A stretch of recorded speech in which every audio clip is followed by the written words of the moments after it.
الرحیم۔ السلام علیکم۔ میں IYS اسکول کی اردو کی ٹیچر آپ سے مخاطب ہوں۔ امید کرتی ہوں کہ آپ سب خیریت سے ہوں گے۔ اب آئیے آج کی تدریس کے مطابق کچھ ہدایات ہیں جن پر عمل کرنا ہے۔ نمبر 1، رف کاپی اور پینسل اپنے ساتھ رکھیں۔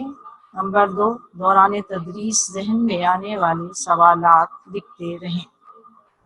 آپ کے تمام سوالات کے جوابات لیکچر کے آخر میں دیے جائیں گے۔ آپ اپنے کیمرے اور مائک کو بند رکھیں گے۔ بند نہ کرنے کی صورت میں آپ کو ریموو کر دیا جائے گا۔ نمبر 3، اپنا تمام مشقی کام فیئر کاپی میں کیجیے۔ آپ کو میری آواز آ رہی ہے؟ آج ہم جماعت ہشتم کا سبق پڑھیں گے اور سمجھیں گے۔ آپ سنٹیکس بک بورڈ جامشورو کی نہم دہم جماعت کی کتاب کا صفحہ نمبر 99 کھول لیجیے۔ آپ کو اسکرین پر ایک پکچر نظر آ رہی ہے، تصویر نظر آ رہی ہے۔ تصویر دیکھ کے آپ کو کیا لگتا ہے؟ کچھ سمجھ میں آیا آپ کو؟ کیا انداز ہے اس تصویر کا؟ دیکھیے، یہ وہ انداز ہے اس تصویر کا جس سے اکثر و بیشتر بچوں کو، ہم سب کو، خاص طور سے بچوں کو بہت زیادہ واسطہ پڑتا ہے۔ یہ ہمارا معاشرے کا وہ منفی رویہ ہے جس سے ہم سب گزرتے ہیں۔ ہمارے بڑے ہم سے جب بھی کوئی کام کہتے ہیں، بعض اوقات تو ہم خوشی خوشی اس کام کو انجام دے لیتے ہیں اور بعض اوقات ہم کہہ کر اسے نظر انداز کر دیتے ہیں، اور یہ رویہ ہمارے معاشرے میں بہت زیادہ عام ہو چکا ہے۔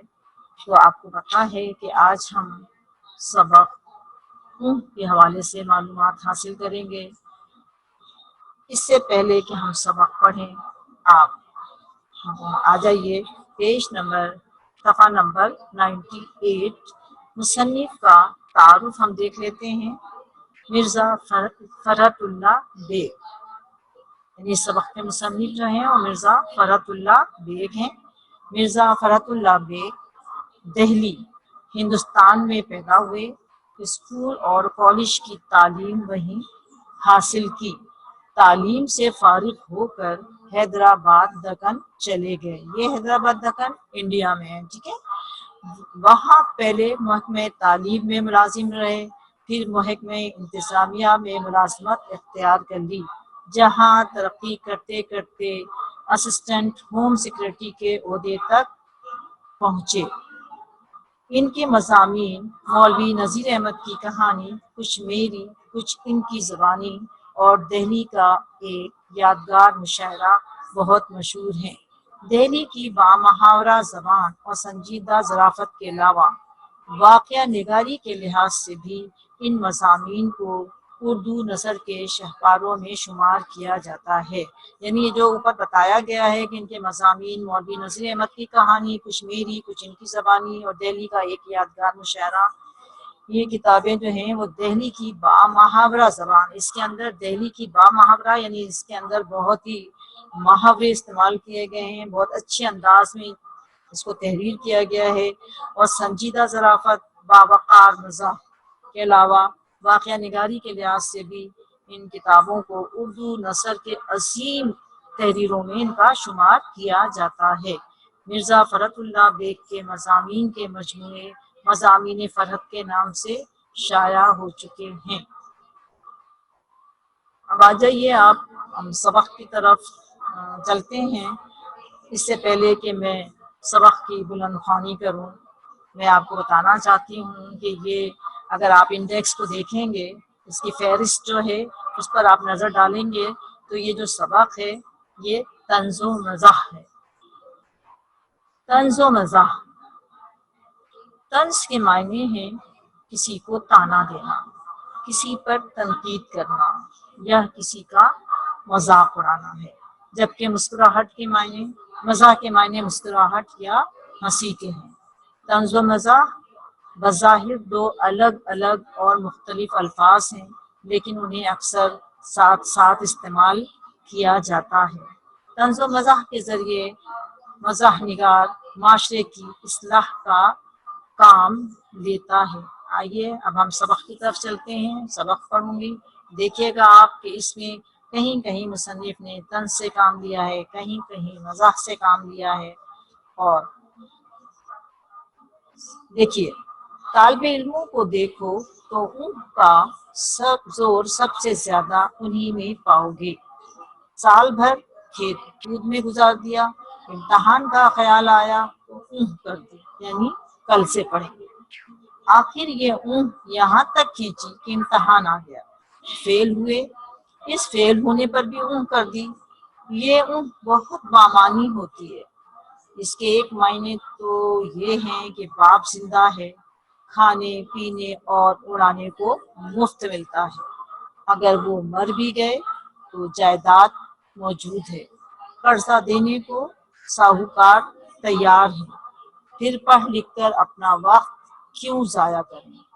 دوسرے معنی یہ ہیں کہ ابھی ہماری عمر ہی کیا ہے، صرف 18 برس ہی کی تو ہے۔ اگر مڈل کے امتحان میں 2-4 دفعہ فیل ہو چکے ہیں تو کیا حرج ہے۔ 30 سال کی عمر تک انٹر پاس کر لیا تو سفارش کے بل پر کہیں نہ کہیں چپک ہی جائیں گے، یا کم سے کم ولایت جانے کا قرضہ تو ضرور مل جائے گا، اور ذرا کوشش کی تو بعد میں معاف ہو سکے گا۔ ٹھیک ہے، آئیے اس میں جو الفاظ ہیں، ہرش کے معنی ہیں نقصان۔ ٹھیک ہے، ہرش کے معنی نقصان ہے۔ سفارش کا مطلب ہے کوئی سہارا، کوئی مدد۔ ٹھیک ہے، کوئی تو اس کے بعد چپک جانا، یعنی یہاں پر چپک جانا سے مراد ہے کہیں نہ کہیں لگ جانا، ملازمت کا مل جانا۔ ٹھیک ہے، ولایت، غیر ممالک کو ولایت کہا جاتا ہے۔ ٹھیک ہے، اب آئیے اس کی وضاحت کی طرف۔ طالب علموں کو دیکھو تو ان کا زور سب سے زیادہ انہی میں پاؤ گے، یعنی ان کا استعمال سب سے زیادہ طالب علم ہی کرتے ہیں۔ وہ کیسے کہ جب سال بھر تو وہ کھیل کود میں گزار دیتے ہیں، امتحان کا خیال آتا ہے تو کر دی، یعنی کل سے پڑھیں گے۔ والدین کہتے رہیں، استاد کہتے رہیں، لیکن پڑھنے میں دل نہیں لگتا، کھیل کود میں زیادہ دل لگتا ہے۔ رات بھر کمپیوٹر پہ بیٹھے ہیں، موبائل لیے ہوئے ہیں، پڑھنے کو کہو تو ہمیشہ کہہ کر اس کو نظر انداز کر دیتے ہیں، کل سے پڑھیں گے کل سے پڑھیں گے، لیکن یہ کل کبھی نہیں آتی، یہاں تک کہ امتحان آ جاتا ہے۔ ظاہر ہے جب سارا سال پڑھا ہی نہیں ہے تو امتحان کیا دیں گے، نتیجہ کیا نکلتا ہے کہ فیل ہو جاتے ہیں۔ اس فیل ہونے پر بھی کر دی، یعنی اس کو بھی سنجیدہ نہیں لیا، اس کو بھی کہہ کر انہوں نے نظر انداز کر دیا۔ یہ بہت بامعنی ہوتی ہے، بامعنی ہوتی ہے، یعنی اس کے کوئی معنی نکلتے ہیں۔ اس کے ایک معنی تو یہ ہے کہ باپ زندہ ہے، کھانے پینے اور اڑانے کو مفت ملتا ہے، یعنی ظاہر ہے کس کے پیسے کو پل رہے ہیں، باپ کے پیسوں پر۔ باپ زندہ ہے، کھانا پینا اور عیاشی کرنے کے لیے پیسے انہیں آرام سے ملتے ہیں، انہیں کوئی محنت نہیں کرنی پڑتی، کمانا نہیں پڑتا۔ اگر وہ مر بھی گئے تو جائیداد موجود ہے، یعنی بالفرض اگر والد مر بھی گئے تو بھی کوئی فکر کی بات نہیں ہے، بڑی لمبی چوڑی جائیداد ہے ان کے پاس، بہت وسیع جائیداد کے وہ مالک ہیں، تو باپ کی جائیداد پر عیش کریں گے۔ اور اگر باپ کی جائیداد نہیں بھی ہے تو قرضہ دینے کو ساہوکار تیار ہے، ساہوکار قرضہ دینے والا۔ پھر پڑھ لکھ کر اپنا وقت کیوں ضائع کریں، یعنی جب ساری عیاشیاں میسر ہیں تو پھر پڑھ لکھ کر اپنا وقت ضائع کرنا بیکار ہے۔ اس وجہ سے وہ لوگ پڑھتے نہیں ہیں طالب علم، اور اپنا سارا وقت کھیل کود میں گزار دیتے ہیں۔ دوسرے معنی یہ ہیں کہ ابھی ہماری عمر ہی کیا ہے، ابھی صرف 18 برس ہی تو ہے۔ اگر مڈل کے امتحان میں 2-4 دفعہ فیل ہو چکے ہیں تو کیا حرج ہے۔ مڈل 8ویں تک کا جو کلاس ہوتی ہے 8ویں تک کی، وہ مڈل کہلاتی ہے. تو مڈل کا جو امتحان میں اگر 2-4 دفعہ فیل ہو گئے ہیں تو کہتے ہیں کہ اس میں کوئی نقصان نہیں ہے، ابھی ہماری عمر تو صرف 18 برس ہی ہے. 30 سال کی عمر تک انٹر پاس کر لیا تو سفارش کے بل پر کہیں نہ کہیں چپک ہی جائیں گے. یعنی اگر 30 سال کی عمر میں ہم نے انٹر کر لیا تو کہیں نہ کہیں کوئی سفارش ہمیں کسی نہ کسی محکمے میں ملازم رکھوائی دے گی. اگر ملازمت نہ ملی تو کم سے کم ولایت جانے کا قرضہ تو ضرور مل جائے گا.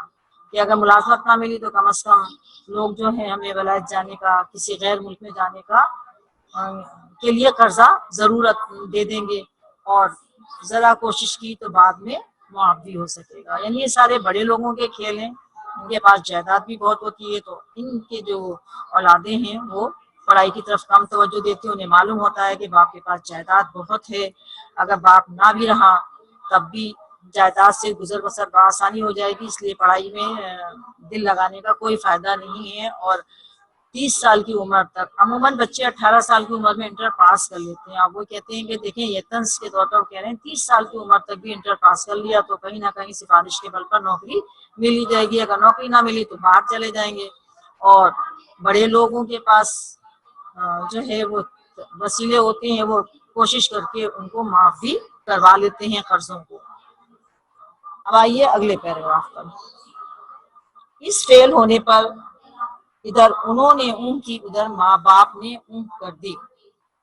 اس صورت میں ابا اور اماں کی اون کا دوسرا مطلب ہے، یعنی یہ کہ بچہ ابھی فیل ہوا ہے، دل ٹوٹا ہوا ہے، ذرا کچھ کہا تو کہیں ایسا نہ ہو کہ رو رو کر اپنی جان ہلکان کر لے یا کہیں جا کر ڈوب مرے. غرض اس اون نے صاحبزادے صاحب کی تعلیم کا خاتمہ بالخیر کر دیا. اس اون کا کہہ رہے ہیں کہ میننگز دیکھیے پہلے. دل ٹوٹا ہوا، دل ٹوٹا ہوا یہ محاورہ ہے. محاورہ کیا ہوتا ہے؟ محاورہ وہ الفاظ ہوتے ہیں جو اپنے حقیقی معنوں میں استعمال نہیں ہوتے بلکہ مجازی یعنی غیر حقیقی معنوں میں استعمال ہوتے ہیں. یہاں پر دل ٹوٹا ہوا کا مطلب یہ نہیں کہ دل ٹوٹ گیا ہے، 2 ٹکڑے میں تقسیم ہو گیا ہے، بلکہ یہ محاورے کے طور پر استعمال ہوا ہے. تو یہ کیا ہے؟ دل ٹوٹا ہوا. دل ٹوٹنا، ہمت ٹوٹ جانا، مایوس ہو جانا. اپنی جان ہلکان کرنا، یعنی جان ہلکان کرنا یہ بھی محاورہ ہے. اپنے آپ کو تھکانا. خاتمہ بالخیر کرنا، خاتمہ بالخیر اچھا انجام. اب دیکھیے آپ کہ جب امتحان میں فیل ہوتے ہیں تو فیل ہونے پر ایک طرف طالب علم کر کے اپنے اس فیل ہونے کو نظر انداز کر دیتا ہے تو دوسری طرف اس کے ماں باپ بھی کہہ کر اس کو ٹال دیتے ہیں، نظر انداز کر دیتے ہیں. تو ماں باپ کی اون کا مطلب کیا ہے کہ بچہ ابھی فیل ہوا ہے، دل ٹوٹا ہوا ہے. اگر اس کو ذرا سے بھی ڈانٹ ڈپٹ کی تو کہیں ایسا نہ ہو کہ رو رو کر اپنی جان ہلکان کر لے یا کہیں جا کر اپنی جان دے دے، خودکشی کر لے، پانی میں ڈوب کے مر جائے. تو اس وجہ سے اس ڈر، اس خوف سے وہ اپنے بچے کو کچھ نہیں کہتے. اور جب بچے کو جب کچھ نہ کہا جائے، کچھ نہیں ڈانٹا جائے تو پھر کیا ہوتا ہے کہ وہ بچے کیا سمجھتے ہیں کہ ہماری تعلیم کا انجام جو ہے بخیر و خوبی ختم ہو گیا ہے، بہت اچھا انجام ہوا ہے، ماں باپ نے کچھ بھی نہیں ڈانٹا، کوئی سرزنش نہیں کی، کوئی ڈانٹ ڈپٹ نہیں کی. اب آئیے اگلے پیراگراف کی طرف. گھر والی کی اون سب سے خطرناک اون ہوتی ہے. کسی ماما پر خفا ہو رہی ہیں، وہ برابر جواب دیے جاتی ہے. یہ اون کہہ کر خاموش ہو جاتی ہے. لیجیے نوکر شیر ہو گئے. گھر کا سارا انتظام درم بھرم خود ان کے اختیارات سلب. گھر کی حکومت ان سے چھن ماماؤں کے ہاتھ میں چلی گئی. کوئی چیز چوری ہو گئی، بیگم صاحبہ نے ادھر ادھر ڈھونڈا، کچھ تھوڑا بہت گل مچایا، آخر اون کر کے بیٹھ گئی. اب کیا ہے؟ پٹاری میں سے تتھا چھالیا غائب، خرچ کی صندوقچی میں سے روپے پیسے غائب، صندوقوں میں سے کپڑے غائب. قرض رفتہ رفتہ سارے گھر کا صفایا ہو گیا. ماما نے کوئی رکابی توڑ ڈالی، شکایت ہوئی، انہوں نے وہی اپنی اون کا استعمال کیا. نتیجہ یہ ہوا کہ تھوڑے ہی دنوں میں الماری کے پیچھے سے شیشے اور چینی کا اتنا ٹوٹا ہوا سامان نکلا کہ خاصے کئی صندوق بھر جائیں. بچوں نے کوئلے سے دیواروں پر لکیریں کھینچی، دروازوں پر پینسل سے کیڑے مکوڑے بنائے. پہلے تو یہ تھوڑی بہت بگڑی، پھر اون کر کے چپ ہو گئی. آئیے اب الفاظ معنی کی طرف. شیر شیر ہو گئے، یعنی شیر ہونا، نڈر ہونا، ٹھیک ہے.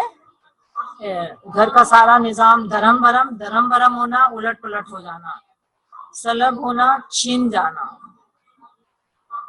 ہاں، غل مچانا، شور مچانا. پٹاری صندوقچی کو کہتے ہیں، ٹھیک ہے نا. کتھا چھالیا تو جانتے ہی ہوں گے آپ. اس کے بعد آ جائے گی رکابی. ماما نے کوئی رکابی توڑ ڈالی. رکابی کیا ہے؟ پلیٹ کو، ٹھیک ہے. اب دیکھیے اس کے وضاحت کی طرف کہ گھر والی کی اونگ سب سے خطرناک اونگ ہوتی ہے. سب سے خطرناک کیوں ہوتی ہے؟ کہ کسی ماما پر خفا ہو رہی ہے، ماما ملازمہ، ٹھیک ہے. خفا ہونا، ناراض ہونا، وہ برابر جواب دیے جاتی ہے. ایک زمانہ تھا کہ جو ملازمائیں ہوتی تھی یا نوکر ہوتے تھے وہ بہت ہی ڈر کے رہتے تھے. لیکن آج کل کی جو ملازمائیں ہیں یا جو نوکر چاکر ہیں وہ اپنے مالکوں سے ڈرتے نہیں ہیں. اگر مالک نے کچھ کہا تو وہ فوراً پلٹ کر جواب دیتے ہیں. یہ اون کر کے خاموش ہو جاتی ہے، یعنی اون کرنا کسی بات کو نظر انداز کرنا، یعنی ان کی بات کو نظر انداز کرتے ہیں. تو کیا ہوتا ہے کہ نوکر شیر ہو گئے. گھر کا سارا نظام دھرم برم، خود ان کی اختیارات بھی چھن جاتے ہیں. گھر کی حکومت ان سے چھن کر ماماؤں کے ہاتھ میں، نوکروں کے ہاتھ میں چلی جاتی ہے. کیوں؟ مالکہ جو ہوتی ہے، گھر کی جو مالکن ہوتی ہے، کیوں اون کر کے خاموش ہو جاتی ہے؟ کیوں نوکر شیر ہو جاتے ہیں؟ گھر کا سارا نظام کیوں دھرم برم ہو کے ملازماؤں کے ہاتھ میں چلا جاتا ہے؟ اس لیے کہ انہیں پتا ہے کہ اگر انہوں نے اپنے ملازماؤں کو ڈانٹا ڈپٹا تو یہ گھر چھوڑ کر چلے جائیں گے. یہ گھر کا سارا نظام کیسے چلے گا؟ ظاہر ہے کہ ان لوگوں کو تو کام کرنے کی عادت نہیں ہوتی. سب ملازماؤں کے ہاں کے پاس سارا وقت مطلب ہوتا ہے، سارا کام انہیں کے ہاتھ میں ہوتا ہے. اس لیے وہ لوگ جو ہیں ان کی جواب کو نظر انداز کر دیتے ہیں تاکہ یہ کام کرتے رہیں اور ان کا گھر کا نظام چلتا رہے. نتیجہ کیا نکلتا ہے کہ پٹاری میں سے، صندوقچی میں سے کتھا چھالیا بھی غائب ہونا شروع ہو جاتا ہے. صندوقچیوں سے روپے پیسے بھی غائب ہو جاتے ہیں، کپڑے بھی غائب ہوتے ہیں، برتن بھی غائب ہو جاتے ہیں. برتن ٹوٹتے ہیں، پیچھے چھپا دیتے ہیں. انہیں پتا ہوتا ہے کہ مالکن تو کچھ کہیں گے نہیں، اگر کچھ کہا تو گھر چھوڑ کے ہم نے نوکری چھوڑ کے چلے جانا ہے. اس لیے وہ بھی جو ہے مالکہ جو ہے خاموش رہتی ہیں. اسی طرح بچے جو ہے کوئلوں سے دیواروں پہ لکیریں کھینچتے رہتے ہیں، دروازوں پہ بھی پینسل سے کیڑے مکوڑے یعنی نشانات بناتے رہتے ہیں. یہ بچوں پر بگڑتی بھی ہیں لیکن پھر اون کر کے چپ ہو جاتی ہیں کہ بچوں نے تو ان کی باتیں سننا نہیں ہے.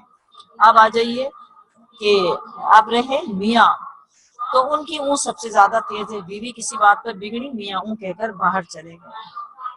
ہاں یہ ضرور ہے کہ میاں بیوی کی یہ اون بعض دفعہ وہ کام کر جاتی ہے جو بڑے بڑے افلاطون صلاحکار بھی نہیں کرتے. اکثر و بیشتر گھروں میں میاں بیوی کی لڑائی ہوتی ہے. اگر بیوی پلٹ کر جواب دے دے یا میاں نے بیوی نے کچھ کہا، میاں پلٹ کے جواب دیتے تو نتیجہ کیا نکلتا ہے کہ معاملات بڑھتے ہیں، لڑائی جھگڑے بہت ہونا شروع ہو جاتے ہیں. اس لیے اگر میاں بیوی اون کہہ کر ایک دوسرے کی بات کو نظر انداز کر دیں تو یہ اون بعض دفعہ وہ کام کر جاتی ہے جو بڑے بڑے افلاطون صلاحکار مشورہ دینے والے عقل مند لوگ بھی اس لڑائی کو سلجھانے کے لیے جو مشورہ دیتے ہیں اور معاملہ نہیں سلجھتا، لیکن میاں بیوی کی اون بعض اوقات ان سے بھی بڑھ کر کام کر جاتی ہے. بیوی کو غصہ آیا، میاں نے اون کر دی، چلو لڑائی کا خاتمہ ہوا. میاں کسی بات پر بگڑے، بیوی نے اون کر دی، میاں کا غصہ ٹھنڈا ہو گیا. اگر اون کی بجائے جواب دیا جاتا تو میاں کو گھر چھوڑنا اور بیوی کو میکے جانا پڑتا، یعنی لڑائی جھگڑے زیادہ بڑھ جاتے. تو یہ اون نے وہ کام کیا جو بڑے بڑے صلاحکار مشورہ دینے والے بھی نہیں کر سکتے. اب آئیے آخری پیراگراف کی طرف کہ ہر معاملے کی دو ہی صورتیں ہیں، فتح یا شکست، اور دونوں صورتوں میں اون نقصان دہ ہوتی ہے. شکست پر جس نے اون کی اس نے گویا شکست کو شکست نہ سمجھا.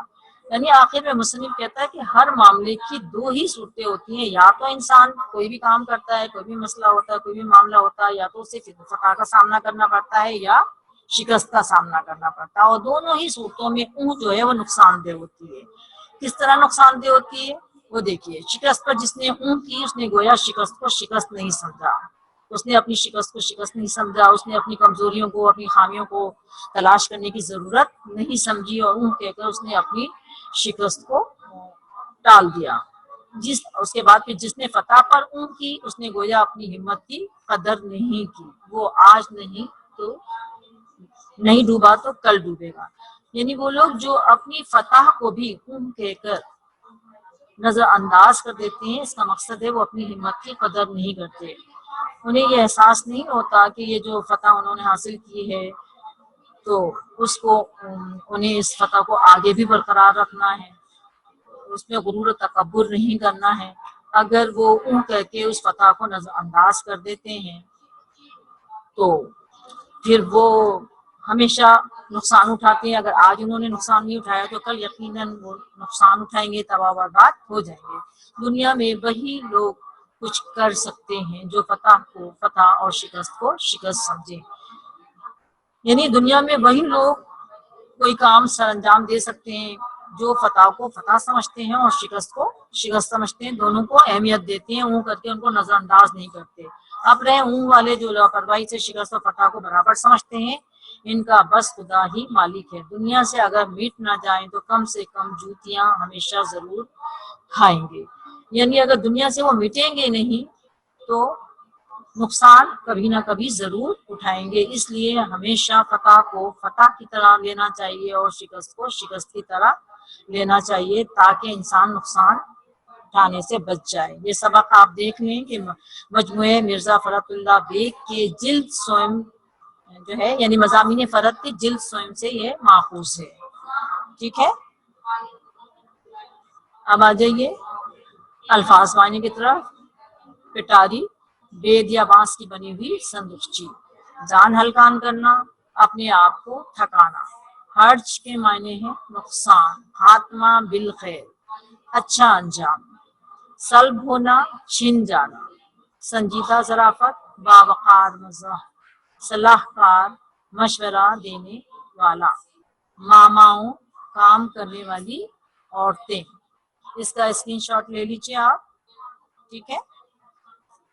آگے آ جائیے، سوالات کے جوابات ہیں۔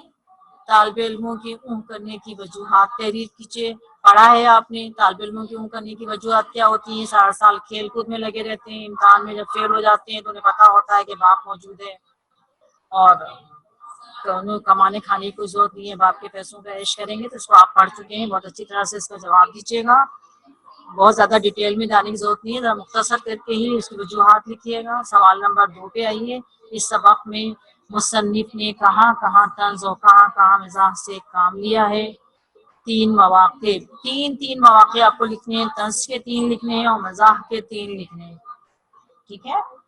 سوال نمبر 3 پر آئیے۔ اس سبق میں ابا اور اماں کی اون کا کیا مطلب ہے؟ ابھی میں نے آپ کو سمجھایا ہے کیا مطلب ہے، ٹھیک ہے۔ اس کو سبق پڑھیے گا اور اس کے بعد اس کو لکھیے گا۔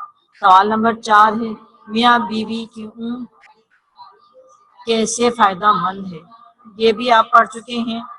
اس کو سبق پڑھنے کے بعد آپ نے اس کا جواب لکھنا ہے اور ہیڈنگز کے ساتھ لکھنا ہے۔ آپ اس کا اسکرین شاٹ لے لیجیے۔ اب آ جائیے سبق کا مرکزی خیال۔ مضامین فرد سے ماخوذ سبق۔ مرزا فرات اللہ بیگ کی کاوش ہے۔ اون کا مطلب ہے کسی بات کو نظر انداز کر دینا، ٹھیک ہے۔ اس سبق میں انہوں نے طنزیہ اور مزاحیہ انداز اختیار کرتے ہوئے انسانی رویے اون کو اپنا موضوع بنایا ہے۔ وہ کہتے ہیں کہ ہم بعض اوقات بڑی سی بڑی بات کو اون کہہ کر نظر انداز کر دیتے ہیں۔ بڑی باتوں کو نظر انداز کرنے کا رویہ کبھی کبھی ہمارے لیے مشکلات کا سبب بن جاتا ہے، اس لیے ہمیں ہر بات کو اون کہہ کر نظر انداز نہیں کرنا چاہیے، ٹھیک ہے۔ یعنی بتایا یہ گیا ہے کہ ویسے تو اکثر بیشتر آپ اون کر لیتے ہیں، لیکن کبھی کبھی بڑی باتوں کو، چھوٹی چھوٹی باتوں کو اگر ہم اون کہہ کے نظر انداز کر دیں تو اس سے کوئی فرق نہیں پڑتا، لیکن بڑی باتوں کو نظر انداز کرنے کا یہ رویہ جو ہے ہمارے لیے کبھی کبھی بہت مشکلات کا سبب بن جاتا ہے، جیسے امتحان ہے ہمارے لیے بڑا اہم ہوتا ہے. اگر ہم سارا سال کھیل کود میں لگے رہیں تو نتیجہ کیا نکلتا ہے؟ جب آخر میں جب امتحان ہوتے ہیں تو اس میں ہم فیل ہو جاتے ہیں، اور جب فیل ہوتے ہیں تو ہمارا پورا ایک سال جو ہے وہ ضائع ہو جاتا ہے. تو ہمیں کبھی ان باتوں کو نظر انداز نہیں کرنا چاہیے. ٹھیک ہے، اب آ جائیے ضابطے اور لاحقے. اس سے پہلے بھی آپ چھوٹی کلاسز میں پڑھتے رہے ہیں ضابطے کیا ہوتے ہیں اور لاحقے کیا ہوتے ہیں. ضابطہ وہ الفاظ، وہ بامعنی الفاظ جن کے شروع میں کوئی بامعنی یا بے معنی لفظ کا اضافہ کر کے کوئی نیا لفظ بنا لیا جائے تو وہ ضابطہ کہلاتا ہے. یعنی اس میں کیا ہے، اصل لفظ کیا ہے؟ نصیب ہے. نصیب کے آگے ہم نے بد کا ضابطہ لگایا، یہ کیا بن گیا؟ بد نصیب. ٹھیک ہے، بد نصیب بری قسمت والا ہے نا. اس کے بعد اصل لفظ کیا ہے؟ قسمت. اس میں ہم نے لگایا ضابطہ کس کا؟ بد کا. بد قسمت، بری قسمت والا. ٹھیک ہے. لا علاج، علاج میں آگے ہم نے لگایا لا علاج، جس کا کوئی علاج ممکن نہ ہو اس کو کہتے ہیں لا علاج. نئے لفظ بن گئے یہ نصیب، قسمت، علاج میں ہم نے ضابطے لگائے اور ان کے معنی تبدیل ہو گئے. اس کے بعد یہ لاحقہ. لاحقے وہ الفاظ ہوتے ہیں جن کے آخر میں ہم کوئی لاحقہ بامعنی یا بے معنی لفظ کا اضافہ کر کے کوئی نیا لفظ بنائیں، وہ لاحقے کہلاتے ہیں. داغ دار، داغ لفظ ہے. دھبا، لیکن دار لگایا، داغ دار، داغ سے بھرا ہوا. ٹھیک ہے. پائیدار، پائیدار پائے لفظ ہے اور دار لگایا، پائیدار. مستحکم، مضبوط. ٹھیک ہے. شکر گزار، شکر آپ کو پتا ہے اللہ کا شکر ادا کیا جاتا ہے، شکر گزار، شکر ادا کرنے والا. ٹھیک ہے. اب آپ اس کے اسکرین شاٹ لے لیجیے، کاپی میں کرنا ہے. اب آ جائیے سوال نمبر 4 پر. کثیر الانتخابی جوابات کے سوالات ہیں. سبق کے مصنف ہیں سر سید احمد خان، ڈپٹی نذیر احمد، مرزا فرحت اللہ بیگ، حکیم محمد سعید. جو صحیح آنسر ہے وہ لکھ دیجیے گا. مرزا فرحت اللہ بیگ کے مضامین کے مجموعے کا نام ہے مضامین ندرت، مضامین راحت، مضامین شفقت، مضامین فرحت. ٹھیک ہے. ان کا سب سے زیادہ زور پایا جاتا ہے لڑکوں میں، لڑکیوں میں، طالب علموں میں، مردوں میں. ٹھیک ہے. آگے دیکھیے. رو کر کے چپ ہونے سے نوکر ہو جاتے ہیں شیر، با ادب، دلیر، نافرمان. اس کا آپ اسکرین شاٹ لے لیجیے. ٹھیک ہے. اب آ جائیے. الماری کے پیچھے سے ٹوٹا سامان نکلا، مٹی اور شیشے کا، شیشے اور چینی کا، اسٹیل اور تانبے کا، پلاسٹک اور کاغذ کا. یہ سبق آپ پڑھیں گے تو آپ کو پتہ چل جائے گا. صحیح آنسر لکھیے گا. بچوں نے دیوار پر لکیریں کھینچی، چاک سے، کوئلے سے، رنگ سے، چونے سے. پڑھا ہے سبق آپ نے. ٹھیک ہے. قرضہ دینے کو تیار ہے استاد، ماں باپ، ساہوکار، دوست. لا علاج میں لا ابھی ابھی پڑھا ہے آپ نے. لا ہے، ضابطہ ہے، لائقہ ہے، عرف ہے یا اسم ہے. اس کا اسکرین شاٹ لے لیجیے. ٹھیک ہے. اب آ جائیے گھر کا کام. سبق میں موجود محاورات تلاش کر کے ان کے معنی تحریر کیجیے. اس سبق میں بہت سارے محاورات کا استعمال کیا گیا ہے. آپ ان محاورات کو کم سے کم 4 سے 5 محاورات آپ تلاش کر کے ان کے لغت سے ان کے معنی دیکھ کر لکھیے گا. اس کے بعد میں سبق میں دیے گئے پیراگراف کی وضاحت کیجیے. آخری والا جو پیراگراف ہے ایکسرسائز میں بھی دیا ہوا ہے اور میں آپ کو سمجھا چکی ہوں. ہر معاملے کی 2 ہی صورتیں ہیں. یہ والا پیراگراف ہے، آپ اس کو پڑھیے گا اور اس کی وضاحت آپ کو کرنی ہے. اس کے بعد مشق میں دیے گئے سوالات کے جوابات تحریر کیجیے. تو اس کے اب اسکرین شاٹ لے لیجیے آپ. یہ آپ کا گھر کا کام ہے، یہ آپ کو کرنا ہے. ٹھیک ہے. تو آپ کو میں بتا چکی ہوں کہ ہماری آخری کلاس تھی. Thank you. اللہ حافظ.